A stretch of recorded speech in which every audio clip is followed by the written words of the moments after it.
Testing 1, 2, 3. It's your boy Jay. First edition of the podcast. We call it Dirty Mackin. Yeah. Just playing. This is a pilot program. My brother's forcing me into this. As you guys can see, this looks like a hostage video. Right. It's like I'm reading to the end. There will be death to America if the infidels do not pay. Oh man, you guys could have been anywhere in the world, but you're glad you're here with me. Yes indeed. Welcome back, ladies and gentlemen, to the inaugural Dirty Mackin.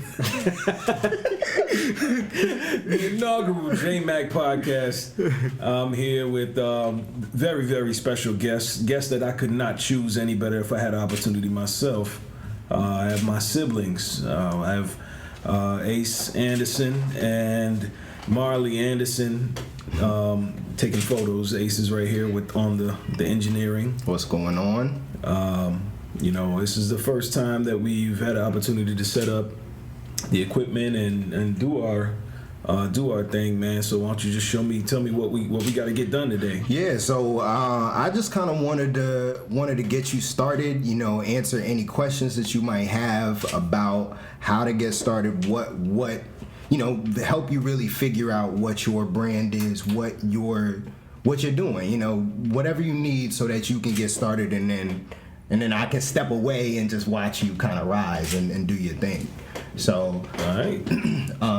So I remember you were saying you didn't know what topics you wanted to talk about. Mm-hmm. So what would you say is your superpower when it comes to your friendships, right? Like, what do your friends come to you for and talk to you about?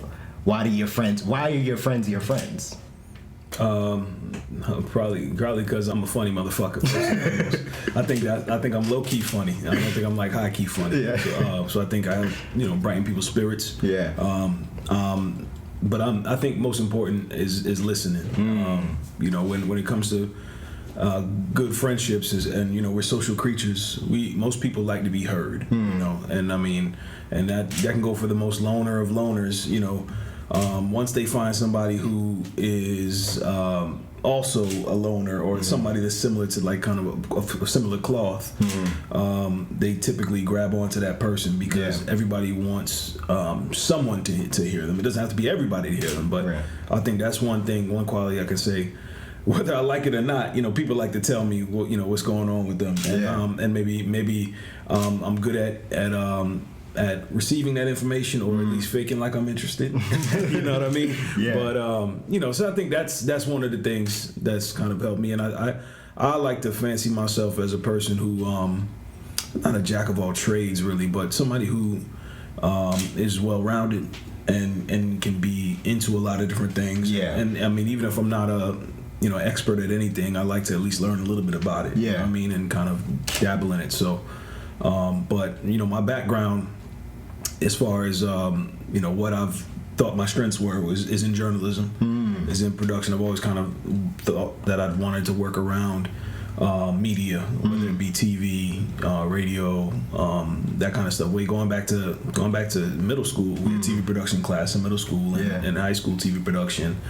College, majored in journalism. So communication, I've always had a big mouth. I've gotten in trouble since I was little. Like kindergarten and pre-K 4, I remember getting sent to the principal's office because I talked too much. and it's funny, like I'm the kind of kid that would get in trouble for cheating in school, but it wasn't because I was getting answers, because I was giving answers to somebody else. Like that kind of thing, because I felt like I'm a bit of a know-it-all. So I would always be wanting to tell people, hey, no, you got the wrong answer on your paper, kind of thing, especially for somebody that's a friend of mine. So I think loyalty and being there for people is probably some of my strong suits, one of my strong suits, Yeah, I'd definitely say that's true. Like I've always leaned on you to know everything about something. Like if there's something that I don't know, I can almost guarantee that you know about it. You know what I'm saying? Like when I first started drinking, I remember on the day I went out with Mimi, my ex-girlfriend, and I was like, oh, I don't know what to drink, and she wasn't really giving me any good suggestions. I was like, man, I'm gonna call my brother. And you talked to me for like an hour, yo, like about what to drink, and I'm at the restaurant, and you like, yeah, you could try this, da-da-da. And then you convinced me to have, I think, which was your first drink, an amaretto sour. It's a good transition drink for and so a virgin. Yeah. I'm glad my go-to subject is alcohol. Yeah, exactly. I got to work on some things. Well, what was your first experience with alcohol? What was it? Because you seem to, when we walked into your house, it's like you're offering drinks, and that's kind of like your go-to thing. That's your love language. Yeah, that's my. My love language is definitely acts of service. As far as what I give out, because I'm not the most affectionate person. I've been big on suppressing my emotions throughout my life. I've always felt like, and that's probably something I gotta work on, but I also feel like it's a quality that is me. I'm not a person that likes to be overtly emotional because I feel like it comes off as fake. And I think it's important to me. I show importance by saying, hey, if I care enough about you to do something that I know makes your life easier, that shows you that you're important to me. So that's my love language for sure. Doesn't and I appreciate it reciprocated, but I don't like the way it feels reciprocated. It's weird because I've always felt like I like to. It's like I'll give of myself, I'll sacrifice of myself that way, but I can do it myself. Like if I don't need you to do this for me. Yeah. But if it's already done, I greatly appreciate it, and I feel indebted. And that's why, because I don't like feeling indebted. But the drinks, that goes into, again, I'm not big on the zodiac stuff. You got to talk to my younger sister, my mom, about that stuff, and my grandmother. But I'm a Libra, and Libra is one of the qualities and traits, along with the scales and being a balance. And of course, I'm a lawyer by trade in the day, but being I like to make sure everybody's having a good time, and I like to be a host. I like to although it's like a yin and a yang, because being a host is kind of stressful, because you gotta make sure you have to be empathetic and take on, okay, well, that person over there is not having a good time. Yeah, this person doesn't like that kind of vibe, whatever. So you're trying to lift everybody's spirits at the same time. It's about balance. So drinks is especially to kick off kind of a get together. I think it's a good starting point. So that's why I kind of alcohol. The first thing that alcohol affects is your decision making and your judgment.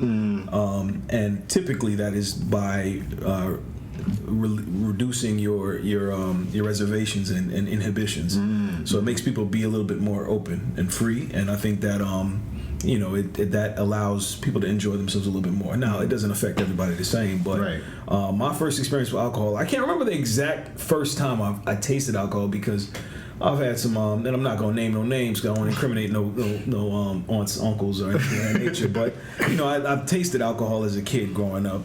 But I mean, like a aunt or uncle may hey, you want to taste what this wine tastes like, type of deal. Not like anything illicit, And I appreciated that, actually, because I think if you keep something from somebody or from kids like a forbidden fruit, it makes them only want it more. That's 100%. That's humans. Where just the fall of man is like that. Based I think that's what the point of the story is, like, to show us that that's the original. That's the thing. You can't, even if you tell somebody, even if you're God, and you tell somebody not to do something, that's the first thing they're gonna want to do. I got a 2-year-old at home. I'm about to say 2.5. She's almost there, but I know for a fact, and I tell my wife this all the time, my daughter's very smart, and she's relatively well behaved.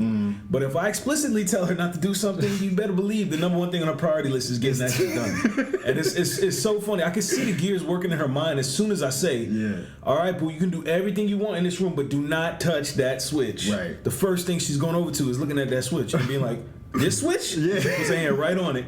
Kind of thing. And that's just how it kind of works. And I think we all kind of are hardwired that way in a way.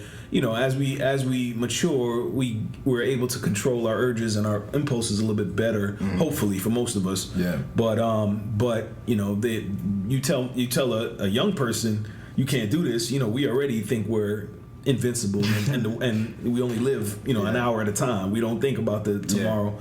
So, I think it is good to, with restrictions, expose people to some things that may, they can find out in the other outside world that can be in a less less controlled situations, more dangerous. So Aunts and uncles kind of let me taste, like a wine or a beer or things of that nature. Or and as I became like a teenager, like maybe have one at the party or something like that if we're not going anywhere. And that kind of gave me a little bit of comfort with it. But I mean, I always thought it tasted kind of gross.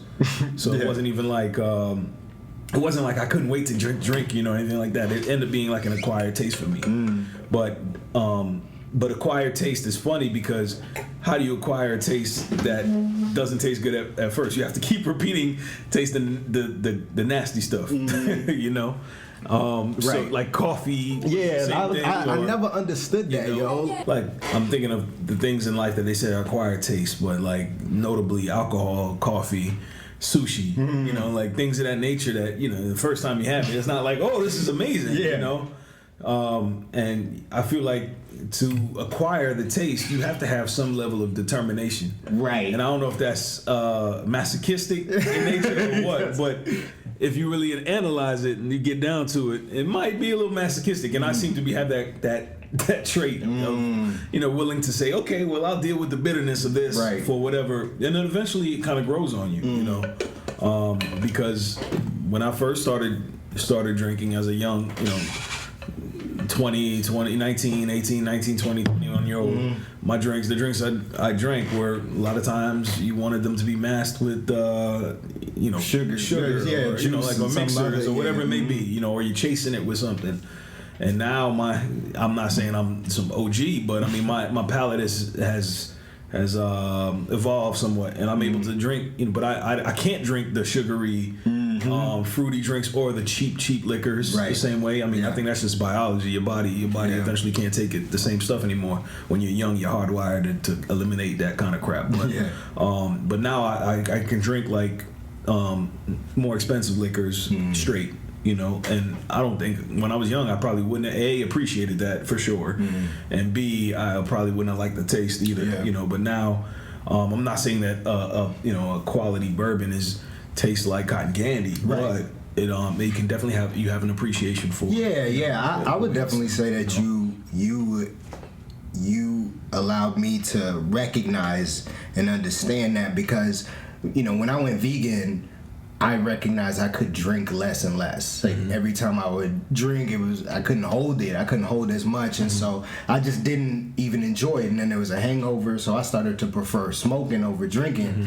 But I think you had put it to me one time like that. You're paying the same amount for a sugary drink, for a big sugary drink that you pay for like one shot, but the one shot we're getting the same amount of alcohol, like, and you get to, like, I get to enjoy my alcohol, and you just kind of sip it through, to, like, you gotta mask it with all of that stuff. So, so then when I started seeing it like that, it's like, oh, because it's an acquired taste, I don't have to drink to get drunk. I can drink it to enjoy the experience of drinking.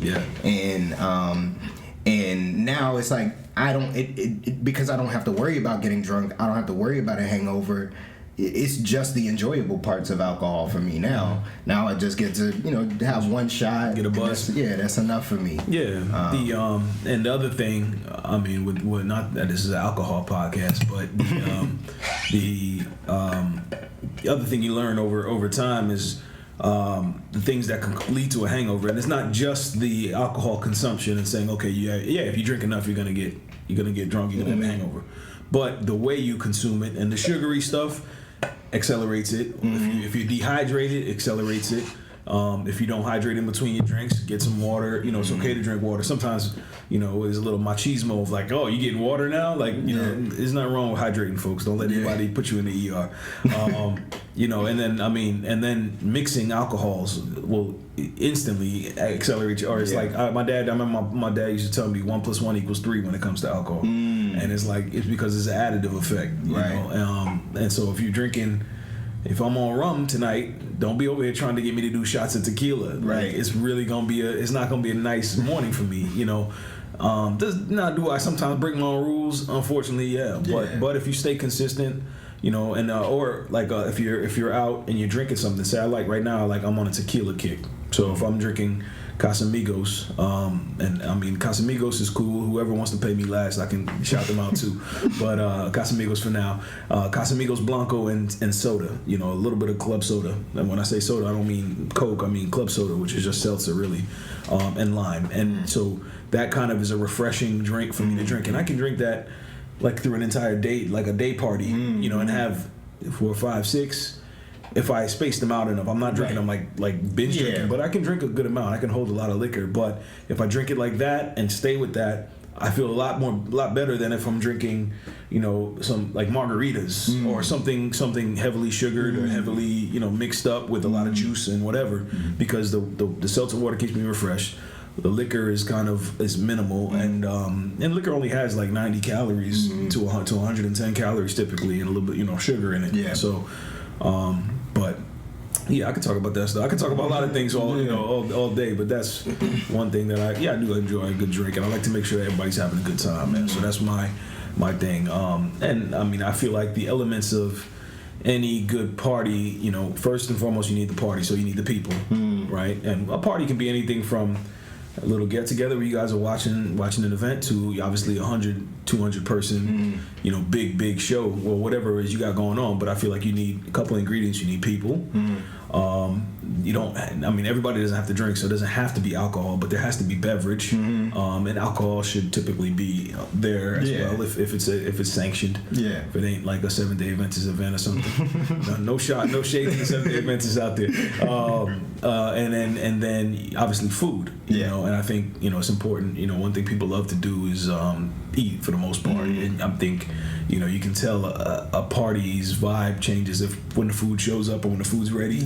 Normally you can see the energy shift, and that normally is the elements to people having a good time. You know, because the chemistry kind of works itself through all those things. And then music, that's the last thing I forgot to include. So music or some type of ambiance or entertainment. You know. So I like to see people who have a good time. I like to see people entertained, and I've always kind of, to me, I feel like that you can feel it in the air when the vibe is not right, you know, with people, you know, and that doesn't sit well with me. Yeah, that makes sense. I mean, if you're a jokester, if you think you're, you know, being funny, as funny as you are, it also helps with being, you know, a host, because if you can guide and lead people and, you know, ensure that they're having a good time, because you're the center of attention when you're the host, and so everybody's energy is kind of based off of what the host's energy is, and you definitely bring that energy to the room, which is cool. So you got alcohol, you got sports is another thing that you like, and then you had just mentioned music. I was gonna ask you about sports, but I want to ask you about what are your tastes in music, and where do you sit with that in terms of? Well, music, man. I love music. I've loved music probably since I'm trying to remember the first album I ever I know the first album I ever bought. I'm trying to remember what the first music I ever heard, and I mean, I attribute it to a lot to my family, definitely. My love for music. You know, as you know, our dad, you know, your father, my stepdad, Dave Anderson, was big on music. He was a singer. He was huge, like Michael Jackson fan. He's a big jazz fan. He's a big gospel fan. I remember vividly being in the car with him, and whenever he'd buy a new CD, and he would play that thing, any new CD he bought, like, and when CDs first came out, which I'm saying CDs, that probably sounds so ancient to people that listen now, but I remember, like, for instance, I vividly remember him wanting the Tony Braxton, I don't know if it was Breathe Again, I forgot what the name of the CD was, but there was a Tony Braxton CD. I remember that, and the Babyface, This Is For The Cool In You. I remember when he bought those. And the Boyz II Men 2 album, actually, now I think about it, their second album. And he would play the albums the way they should be played, in my opinion, front to back. But he played on repeat. So, like, everywhere we go, it's just constantly. So I would, you know, you find yourself almost regurgitating the lyrics even when you're not even in the car anymore. I remember that. But I my taste in music varies, man. I remember, what was that, I think I love my wife when they're like, you got some nigga ears. Yeah. Like I never was a person who I could say only has some nigga ears. Part of my racial slur, French, and well, I guess that's American. But shout out to Childish Gambino. But I've always found myself liking various genres, including rock and roll. But I mean, hip hop, reggae, R&B are my core, because that's kind of what I came up on. Soul, funk, a little bit of blues, definitely jazz, but dancehall, reggae, hip hop, those are my favorites. But I like I guess they call it EDM, electronic dance music now. I'm big on that stuff too. That's really good vibes. I like the only thing I really can say I'm probably not a huge fan of is country music, and it doesn't. A lot of people are that way, and sometimes you know what, and things have become so poppy these days that they country music I think has kind of blended into that as well. So there's probably some country songs I like and I don't even know that they're country songs. Right. But I think growing up listening to Michael Jackson, I always tell people this: listening to Michael Jackson is what allowed a young, black kid to expand his ears beyond just hip hop or just, because Michael Jackson's sound was very eclectic. Yeah, very true. He has a lot of different. He has hip hop sounding songs and he has the hardest rock and roll sounding songs. He has sweet serenade power ballads. He has soft sounding songs. So and I think Michael Jackson was one of probably the greatest entertainer of my lifetime. And his supremely talented, great performer. And I remember watching him and listening to him as a kid and knowing all of his music. And I think that kind of allowed me to be interested in a lot of different genres. Now growing up in the mid-90s as a black kid, it's not cool to admit you like certain kinds of music or certain artists. So sometimes you have to suppress your opinions about things unless you wanted to get, roasted for your opinions. But that doesn't mean that I didn't like, some grunge music or alternative rock. I remember elementary school. Park. Well, Linkin Park was a little bit later on, I think it was by that point it was okay to admit that you like a little bit, like that kind of rock. That was probably like late 90s. Early 90s, I'm thinking like Green Day, Offspring, things like that. I remember in elementary school, we had like a class dance or something like that. And I remember I was probably like I think it was on me and maybe one other black kid in the class. I had like 30 kids, and I got outvoted on what song we should listen. I wanted some hip hop track, and nobody else wanted it. So we ended up dancing to doing our class choreography dance or whatever. It was Green Day, When I Come Around, off the Dookie album. That was like their first album. Green Day's been around a minute. And I was like, what the fuck is this shit? Like, I was so mad. And I didn't know why I was mad for it. Like, I was just mad because I'm like, why are we listening to this? This ain't cool, whatever. And I was like, that was probably 8-year-old me, 9-year-old me, and it was based off of, I didn't have any older siblings, so I a lot of times would look to my older cousins and stuff like that for influence, and or maybe even my older my younger uncles and things of that nature, as my kind of role models, and I would try to like what they like, try to do what they do. So I think it just wasn't cool at that time. But when you look back at it, that was a really good fucking song. Like When I Come Around the place to this day, and I hear it, and I'm like, dun, dun, dun, dun, dun, and I'm like listening to the jingle, and I'm like, I remember 8-year-old me being like mad in the dance, like what? Yeah, right. But I think music moves us as people. I think, I do think there is something to culture and somewhat your genes as to how it speaks to you. Because my daughter loves music, and I play music all the time, and I have to like be conscious of like the type of lyrics I'm playing around her. But she hears songs, and the way she just like immediately like livens up. It's amazing to see in a little person that does that to them, and I like it. And her grandfather just bought her a guitar for Christmas, and he plays a guitar easily, and she loves seeing him play like the instruments, and she's trying to figure out how to play stuff. And I think nurturing that is amazing because you never know the limitless talents of the youth, and B, it's really just cool to see that that stuff can be therapeutic, and really absolutely. And so But I remember the first album I bought. I think I did say I was gonna say that. The first album I bought was the Space Jam soundtrack. Oh yeah. And that was I listened to that thing. I'd go to sleep listening to that thing because I used to listen to it before I played basketball games. Yeah. 'Cause I thought I was gonna be able to play like Jordan it didn't let me play like Jordan, but I did feel like I did get a little extra hyped up and play better when I listened to certain songs before the game. It was kind of my pregame stuff. And then the second album I bought was P. Diddy, or at the time it was Puff Daddy and the Family, No Way Out. And that album, and I say album because I used to buy singles before that. Back in the day, you don't know this, but they used to sell singles on CDs.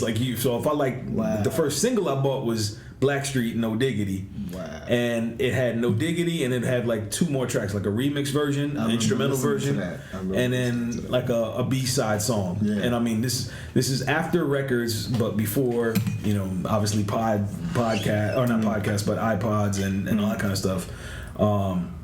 But so I used to buy singles, but No Way Out was what I bought. I bought it from Walmart, which at the time I didn't know, but then I found out quickly that they only sold edited music, and so it was only the clean version, and that's because my stepfather was a hard ass, and he didn't listen to he didn't want me listening to no cursing music, so I had to hide my cursing music.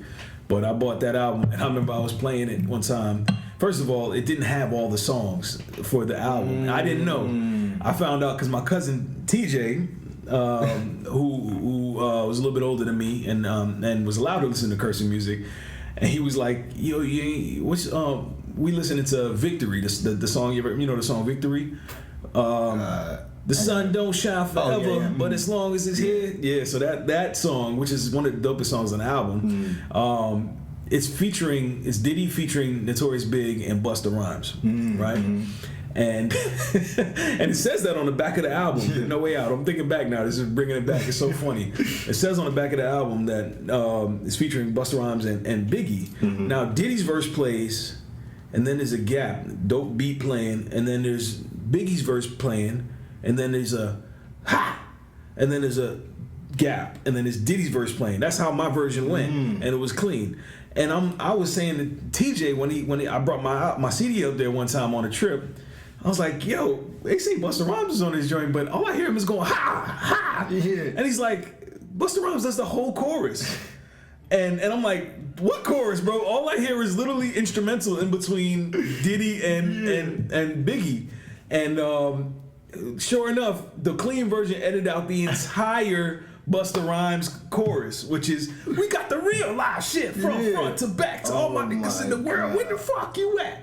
So I didn't hear that version until like 2 years later, or maybe a year later. Wow. And I was like, so mad because I'm like, I got this bootleg album, like it's so rinky dink. I don't even know the real song, and I didn't know there were songs missing. There was one of the best songs on the album is called "This Is the End," or "Is This the End," and that's featuring I think Genuine and Twista. And I never heard that song, bro. I was listening to the album for like a year and a half before I knew that was actually a song that was supposed to be on the album. So fuck Walmart. That's what I'm talking about. Basically, the moral of the story: fuck Walmart, bro. Nah, it's all right. It's all right. I do have real life beef with Walmart, but that's not because of that music. It's just part of the beef that led to the. Now that I think about it, led to the beef. Led to the beef. It's on site with Walmart. Snap. Yo, I remember the first album you let me listen to was Wyclef Eclectic. The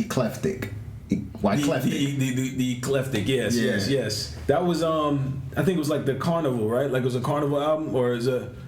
I want to say I'm not gonna look it up because I think 911 was on there. Yes, I think Thug Angels was definitely on there because that was my favorite song. That's all I listened to. That was a good album, man. Wyclef made some good music.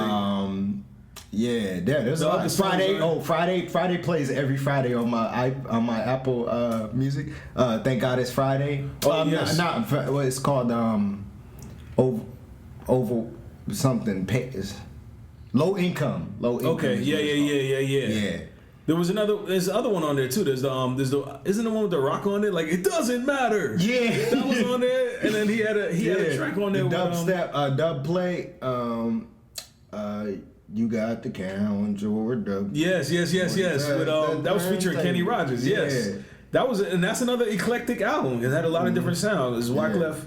had some island stuff. He had some hip hop stuff. He had some kind of weird like poppy stuff. He had the ballad, the guitar ballad with Mary J. And Wyclef can't sing for shit. Yeah. Someone please call 911. You know, so I mean, but it was a good album. And then he also has the just cause she dance, go, that don't make her roll, no. Yeah.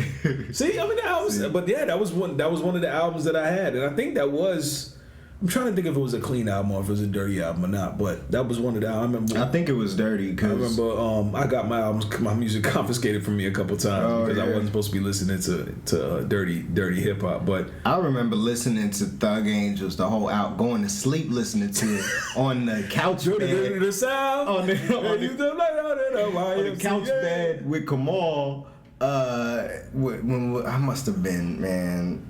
Now in our living room, in our little family room in the old house, just waking up listening to it. It was playing on repeat. Yeah, because I love that song. That's it, man. I mean, that's music, bro. Yeah. I mean, and I think as a young person, if you get into music, it shapes you. Yeah. I told who was I telling this the other day?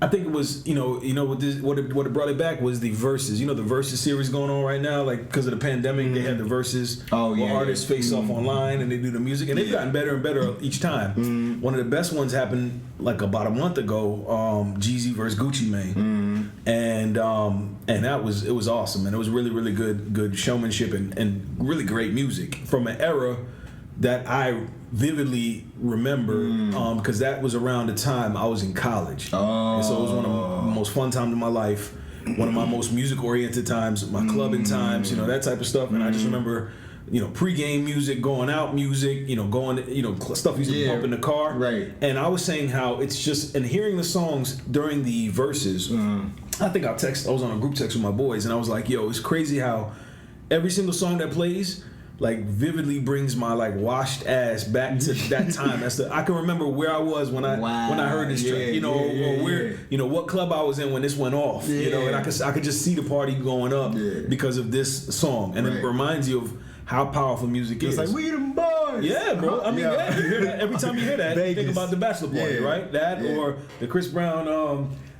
These hoes ain't that kind of, you hear them songs and it just transports you. So music is so powerful, it teleports. It has the power of teleportation, and it's power. So I think of songs that I hear that bring me back to like adolescence, or like I talked about the Blackstreet No Diggity. That was 96. I mean, every time I hear New Edition, that album, what was it?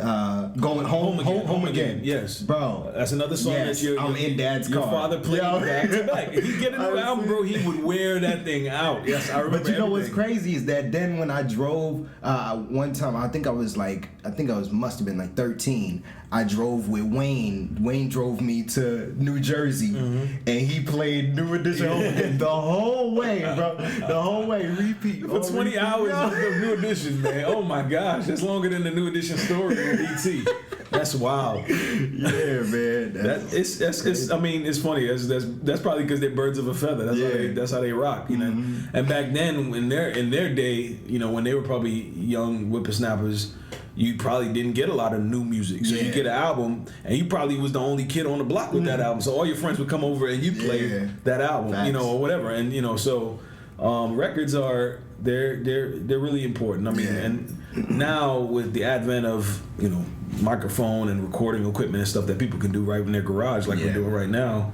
It allows a lot more creators to put content out there. Unfortunately, it dilutes stuff too because there's a lot of people that really shouldn't be making music, and right. But and then some of them, hey, there's some people if they listen to it and they'll view your SoundCloud, let them view your SoundCloud. Word. But it definitely ain't the same. Things change forever, and I don't think there's anything wrong with that. But it is cool to note when you hear something that brings you back to your youth. Yeah. That's really, really, that's a cool feeling. You're like, damn, they'll make, I remember when this came. And then what always gets me is now, like on the XM radio or something, they'll show, or even on any HD radio that you have, when they show the song, they'll play a song and they'll call it a throwback, which A, makes you feel old, and then B, they'll put the year next to it as to when it came out. You're like, damn, this song came out in 99? Like, jeez. But, the more we age, things are always going to change. But one thing that I've noticed is, I told my boy, one of my best friends, I was telling him how when we were growing up, we didn't realize a lot of music got sampled and put into our hip hop. Yeah. Right? Like from music from the 80s or music from the 70s. So like my aunts or my mom or somebody would tell me, oh, they sampled that. Oh, I heard that. I heard that hook somewhere, or that riff, or that rhythm, or that harmony. I mean, Diddy was famous for everything he put into his music was samples, mad samples. Kanye does the same thing. But now I'm starting to hear a lot of samples from the 90s and early 2000s getting brought back into music, which is crazy. It's like, damn, like they sampling the samplers, right? And it's like, T-Pain, didn't he just come up with the I'm Sprung song? He did a remix. I'm like, damn, they doing a remix on I heard somebody do the I'm Sprung remix. Or they sampled the I'm Sprung. Somebody did Usher. My Way. I mean, not My Way. Yes. The one I'm with. Yes. There's a girl, a female artist who did sample it. You're right. I did hear that on the radio recently. Yeah, so, man. And it's so funny because Gabrielle was like, she was like, man, have you heard that, like, they're starting to sample all songs now? And I'm like, baby, they've been sampling songs. That's not new. Songs that's, that you thought was originals. Yeah, it's not a new concept. But I mean, I guess if you have, first of all, I mean, if there's great art, it's nothing wrong with inspiration and sometimes reinventing or having an interpretation of things, or bringing it to, because you're bringing it to a whole new generation that might not even be exposed to the prior, right? So that's also cool too. But it's always interesting when I especially now with like Apple Music and whatnot, I'll like just get into my bag of listening to a certain playlist of a genre, or I'll find myself on a particular artist, so I'll listen to some old Isley Brothers stuff. And the Isley Brothers were like a gold mine for a lot of hip hop, and I didn't realize it so there's a lot of songs that the Isley Brothers sing that I know I've heard before, and it's like I didn't know it was them, like I didn't know that was them, but I heard this in mad black movies or in mad commercials or whatever it may be. Yeah. But like the Isley Brothers or Earth, Wind and Fire or whoever else it may be that were sampled, and it's like wow, and so I mean you gotta. Sometimes it's good to go back and pay homage or pay respect to whoever the forerunners are. That's what J. Cole said at the end of his album. He was like, man, fuck these artists who are trying to let people sample their music. Mm-hmm. It's like you have no right. He's like, we gonna pay you for this shit. Just like let us use it. It's like why you being stingy with your shit.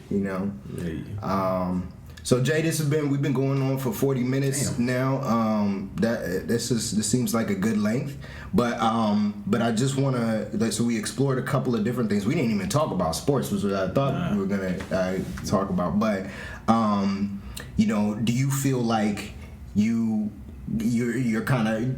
Do you feel yourself coming up with some ideas, things that you might want to talk about, areas you want to lean towards?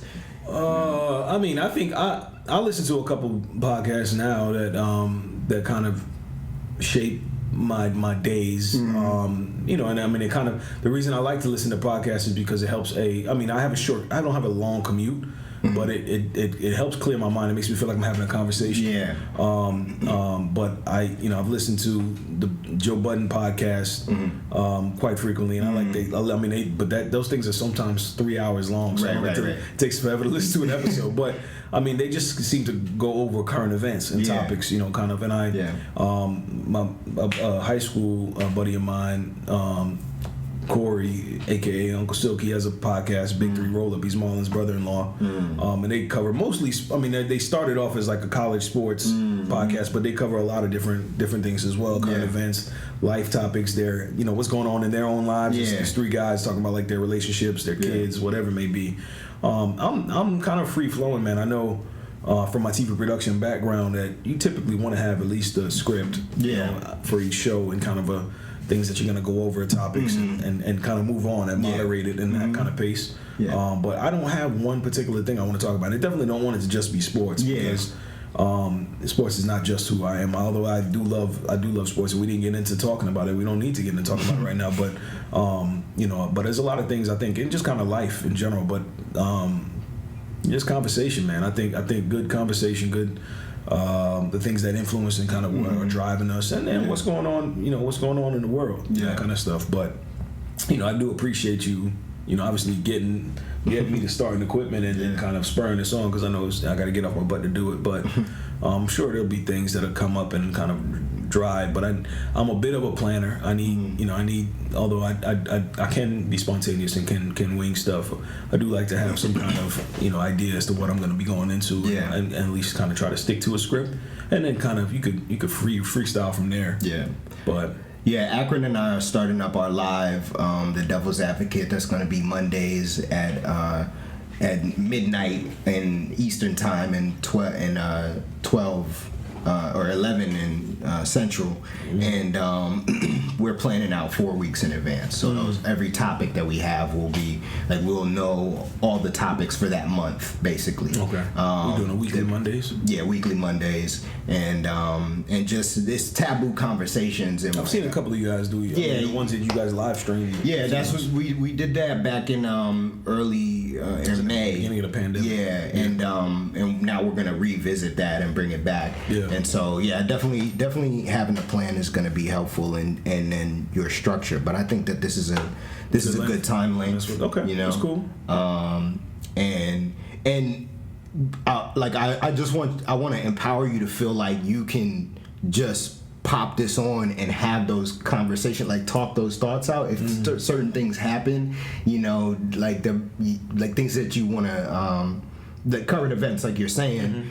Write that down, and then when you get home, when you get an hour, just record yourself talking about it, and then you can figure out where to place them weekly. You can plan out when you post them. Okay, you know what I'm saying? So you can have a backlog of 8-10 episodes, and maybe I only post them every Friday, or I only post them 2 a week or something like that. Okay, but that way you're not feeling like oh God, I gotta do it, and I don't have an idea yet, or I don't have the thing. Yeah. It's just like they're gonna be coming, and then you have them all backtracked. Yeah. Okay. Yeah, I think more, probably the biggest inhibitor for me is gonna be just pushing myself to go ahead and get all the software stuff lined up and installing everything, and and then obviously sitting down and doing it and fitting in the time. I might actually leave the equipment at mom's. Thinking about it, I don't really have a room, the privacy to be able to kind of sit down and have quiet, to be able to talk into the microphone. I mean, because even at nighttime, when my daughter goes to sleep, my wife goes to sleep, or whatever, it's kind of like I can't be loud yelling at the mic like, "Yo, fuck Walmart." You know what I'm saying? So I gotta definitely figure something out. And mom's and tomorrow have all that space over here. So. Okay. All right. So then the last thing to do is just do a little quick sign off. Just say whatever your tagline, and just be like more episodes. Expect more episodes in the coming year. And, all right. Well, I think you said it for me, motherfucker. I mean, I appreciate you guys being here with me. Like I said, I think in the beginning, if you didn't hear it before, you could have been anywhere in the world, but you're here with me, and I certainly appreciate that. This is the first inaugural episode of the Jay Mack podcast. I know I kind of went and run on in tangents, but I appreciate you listening. Like I said, everybody just likes to be heard, ladies and gents. You guys take care. Until the next time. Peace.